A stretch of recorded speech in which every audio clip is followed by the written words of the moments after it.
kasamahan sa pamahalaan, sa nasyonal at saka sa lokal, ating mga kaibigan, ladies and gentlemen, marhaing aldaw sa Indugubos.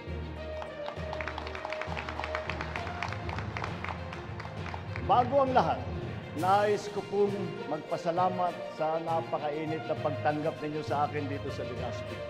Kasing init ng siling labuyo at kasing sarap ng Bicol Express ang bugan ninyo sa akin. Kaya naman ako ay talagang natutuwang muling makabalik dito sa inyong napakagandang syudad at makasama kayong lahat sa araw na ito.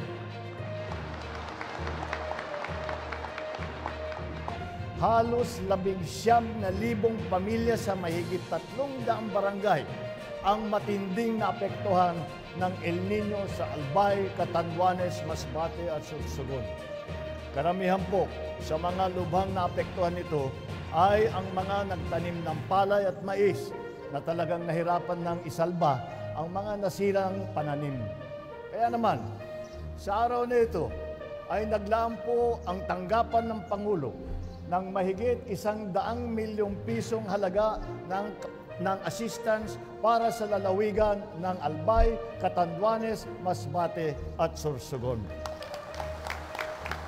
Bilang suporta sa patuloy na pag-unlad ng inyong rehiyon, binibilisan na rin po ang pagbabalangkas ng ilang mga proyekto dito sa inyong lugar tulad ng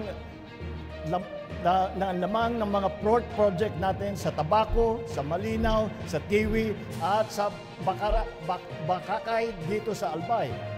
Sa karatig lugar naman, sa Sorsogon, ay patuloy ang pag-usad ng implementasyon ng Roro Terminal Port Expansion Project. Isusunod na din po natin na ipapatayo ang ilan sa mga port project sa Catanduanes, Masbate at Sorsogon. Dahil kaya po namin binigyan ng prioridad ang mga puerto dahil nakikita namin ang lagay ng ating mga magsasaka. Kung minsan ay yung kung ano man ang kikitain sana ng ating mga magsasaka ay nauubos dahil napakamahal para ilipat yung inyong produkto at dadalhin sa merkado. Isasakay sa barko bago ibababa, isasakay sa truck bago ibababa ulit, sasakay uli ng barko bago makarating kung saan man pupunta.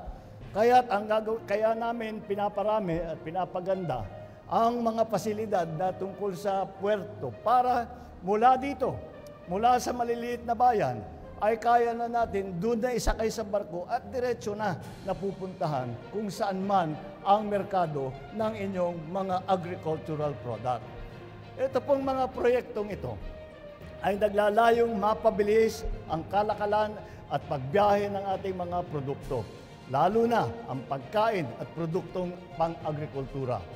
Hindi po ito ang huling pagbibisita ko dito sa Albay. Babalik po kami upang muling kumustahin at alalayan kayo. Kasama ng buong puwersa ng pamahalaan, tutuparin po namin ang pangako na walang Pilipinong may iwan sa ating paglalakbay patungo sa isang bagong Pilipinas. Maraming salamat po sa inyong lahat. Mabuhay po kayong lahat at magandang hapon po.